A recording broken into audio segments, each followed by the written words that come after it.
движения. Просьба ко всем пассажирам оставаться на своих местах, пристегнуться привязными ремнями и воздержаться от курения. Через 20 минут мы прибываем в Астрахань.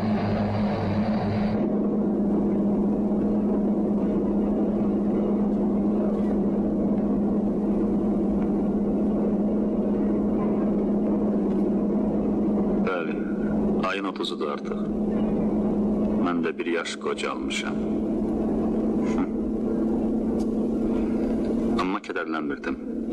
Əksinə nə isə xoş bir rahatlıq hissi, azadlıq hissi, asudəlik hissi içimi doldurmuşdu. İşim, peşəm haqqında düşünürdüm. Düşünürdüm ki, sabah, yox, artıq bugün səhər iş masamın, ağ planşetimin ardına keçəcəyəm. Düşünürdüm ki, işdən, fəaliyyətdən gözəl dünyada nə var? Və bunların olmaması nə böyük faciə, nə dəhşətli boşluqdur. Böyük şəhər, mənim peşəm, işim, ömrüm qarşımdaydı.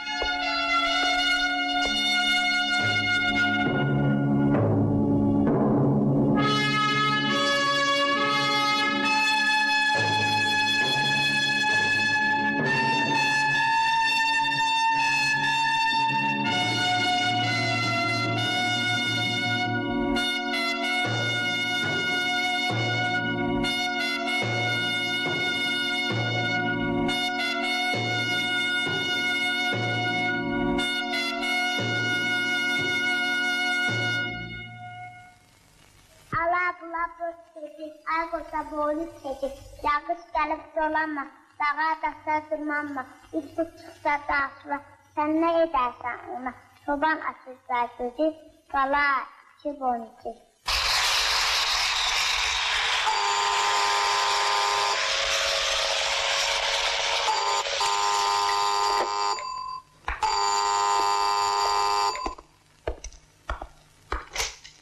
Sizə telegram gəlib, bilmədim oxudum, təbrik edirəm. Amma heç bilmirəm nə ilə. Həştərxandan sizə telegram göndəriblər. Sizi təbrik edirlər, Oktay. Gürcüdəndir.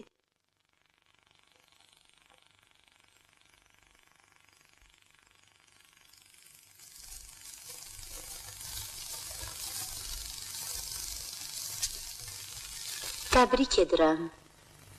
Öpürəm. Kamikadze.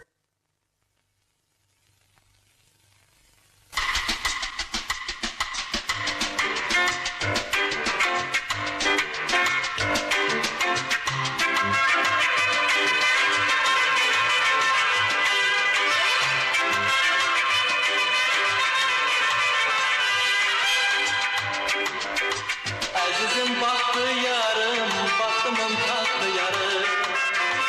Azizim baktı yarım, baktımın tatlı yarı. Yüzünde göz izi var, sana kim baktı yarı. Yüzünde göz izi var, sana kim baktı yarı. Baktı, baktı, sana kim baktı yarı. Baktı, baktı, sana kim baktı yarı. Aziziyem bir deme, doldur için bir deme. Aziziyem bir deme, doldur için bir deme. Ömür geçti, gün geçti, cavan olman bir deme. Ömür geçti, gün geçti, cavan olman bir deme. Geçti, geçti, cavan olman bir deme. Ömür geçti, cavan olman bir deme. Geçti, geçti, cavan olman bir deme.